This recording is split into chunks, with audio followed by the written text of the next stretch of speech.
What's up, everybody? CinemaCon Day 1 began with a presentation from Sony Pictures, starting off with the movie Anaconda, which stars Jack Black and Paul Rudd. And these two kicked off the Sony Pictures panel from the set of their movie, which is a comedic reboot of the original Anaconda film. The description of this movie, it seems pretty hilarious, which is about a group of friends that go through a midlife crisis that decide to remake their favorite movie from their youth, but encounter unexpected events when they enter the jungle. And the movie seems like it's going to be pretty wild with these two, with their sense of humor and comic timing, so I'm really interested to see how this turns out. It's a pretty wild idea when you think of it, to have these two go into the jungle and try to relive the Anaconda movie. It's going to be pretty funny to see them actually encounter an anaconda and go through the exact same situations and probably make fun of it as they're going through it. So I think it's going to be pretty funny, and I'm really looking forward to when they release a trailer. Now let's move on to Karate Kid Legends, starring Jackie Chan, Ben Wang, Ralph Macchio, and Ming-Na Wen. Sony put on a really big and impressive presentation for this movie and showed the new trailer, which was released today. In the trailer, Ben Wang's character, much like Ralph Macchio's character in the original Karate Kid, is being bullied. And Jackie Chan's character wants to help him by reaching out to Ralph Macchio's character to teach him Miyagi-Do karate. And that's basically the setup of the movie, and it seems very much inspired by the original Karate Kid, and I'm really interested in seeing it. The movie hits theaters May 30th this year. Sony also talked about 28 Years Later from Danny Boyle, starring Aaron Taylor-Johnson, Jodie Comer, and Ralph Fiennes. The new trailer that they showed at CinemaCon is being described very much like the last trailer, with that haunting voiceover, but with a little bit more information about the story. And what they revealed was Cillian Murphy is going to have a cameo, which possibly sets up the sequel, which is called 28 Years Later, The Bone Temple. And that's being directed by Nia DaCosta, who directed the Marvels and Candyman reboot. And they've already begun principal photography on that sequel because they showed some stills from the movie. And there's also a third movie that's planned, but they don't have the financing for that one yet. I was a big fan of 28 Days Later, and I'm really looking forward to seeing what Danny Boyle does with this sequel. 28 Years Later hits theaters June 20th. And next up is the legacy reboot of I Know What You Did Last Summer. Attendees got to see the first trailer for the film, which sets up a new story with new characters making a similar mistake as the characters did in the first film. In the trailer, we see some of the characters from the first movie, like Jennifer Love Hewitt and Freddie Prinze Jr., trying to warn the characters and help them from being the next victim. I think this is an interesting idea, bringing back those legacy characters and mixing them with the new characters, similar to what they did with the Scream movies. And that was very successful. So we'll see if they're able to do that with the I Know What You Did Last Summer franchise. So the movie comes out July 18th, so you can see it then if you're interested to see how this one plays out. And Sony also talked about the new Resident Evil reboot that's being directed by Barbarian filmmaker Zach Krieger, who also wrote and directed the film. He talked about how his movie will be built on the spirit of the games and follow one central protagonist from point A to B as they descend deeper into hell. And if you're a fan of the Resident Evil video games, it seems like Krieger is trying to make this one more true and get that feel that you get when you're playing the game. The movie comes out September 18th, 2020. They have a release date, but they haven't begun filming because they haven't hired a cast yet. So tell me, what do you think about another Resident Evil reboot? Moving on to some more interesting news, Sony announced The Beatles, a 4-film cinematic event, which stars Harris Dickinson as John Lennon, Paul Mescal as Paul McCartney, Barry Keoghan as Ringo Starr, and Joseph Quinn as George Harrison. What's so interesting about this is that Sony plans on making 4 different movies about each one of the Beatles and releasing them around the same time in April of 2028. There's never been an event like this where a movie has been shot in different ways and released around the same time. The movie's being directed by Sam Mendes, who directed 1917, Spectre, and Skyfall, so it's going to be very interesting to see how people respond to this. Next up is Sony's Starship Troopers reboot from director Neil Blomkamp, who's also writing the film. Sony says it's not a reboot of the Paul Verhoeven 1997 film, and it won't be campy. It's going to be truer to the 1959 science fiction novel, which is a bit of a risk because a lot of people consider that 1997 Starship Troopers movie to be a cult classic.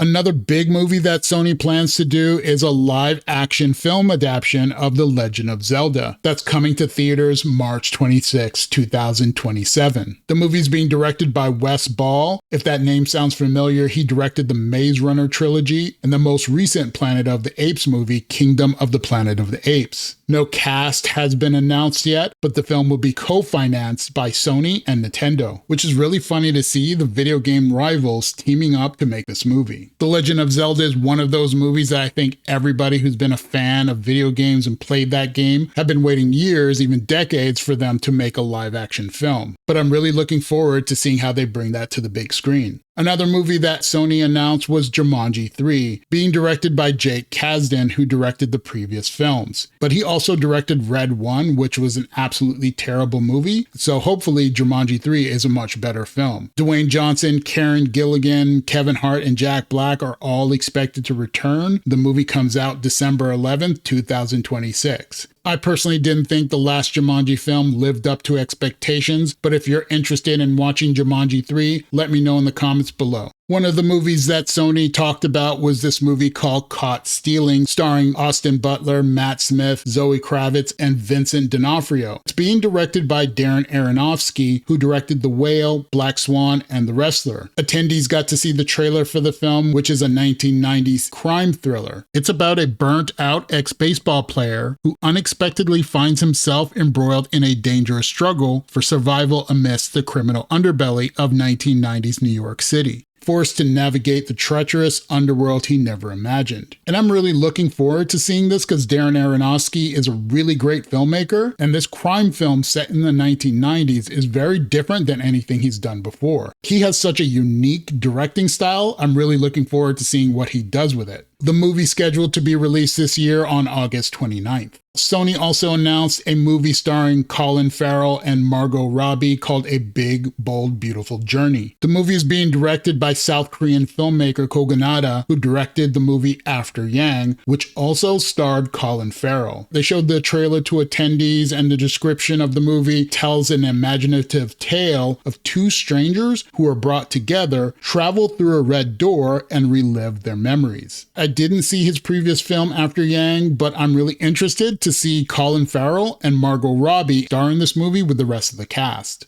Probably one of the biggest surprises of Sony's presentation at CinemaCon this year was the announcement that Spider-Man Beyond the Spider-Verse is coming to theaters June 4th, 2027, which is really crazy because that's 4 years after Spider-Man Across the Spider-Verse. They showed some footage to attendees, which shows Miles and Gwen reuniting and Miles fighting the Prowler before going on an adventure with him. Sony shared some pictures from the film, and I'm really looking forward to seeing this. The last two Spider-Verse movies were done really well and the animation style was really unique, but it's just unfortunate that it's taken so long to get a sequel. But I'm really happy to hear that the film is moving forward and they had some footage to show. With fingers crossed means that they'll hopefully meet that June 4th, 2027 release date. Tell me what you think in the comments below if you're looking forward to Spider-Man Beyond the Spider-Verse. And finally, we got a title and release date for the next Spider-Man movie called Spider-Man Brand New Day. The movie's coming to theaters July 31st, 2026. That means next year we're getting a brand new Spider-Man movie and is set to star Tom Holland and Sadie Sink. The title is inspired by the controversial storyline from the Amazing Spider-Man comic book, which sees Peter Parker starting all over again after his identity had been exposed and everybody's memories been wiped. So I see why they're going for this title because there's a similarity between the comic book run and the movie, but whether you like the comic book or not, the movie's probably gonna go in a very different direction. The last 3 films were directed by John Watts, but this new film is gonna be directed by Shang-Chi director Destin Daniel Cretton. So tell me, what did you think about Sony's presentation at CinemaCon? What were your favorite announcements and what were you hoping would be announced? Tell me in the comments below because I really want to know what you think. And don't forget to like and subscribe to the Cinema Maverick channel for more content like this. Thanks for watching, and I'll see you in the next video.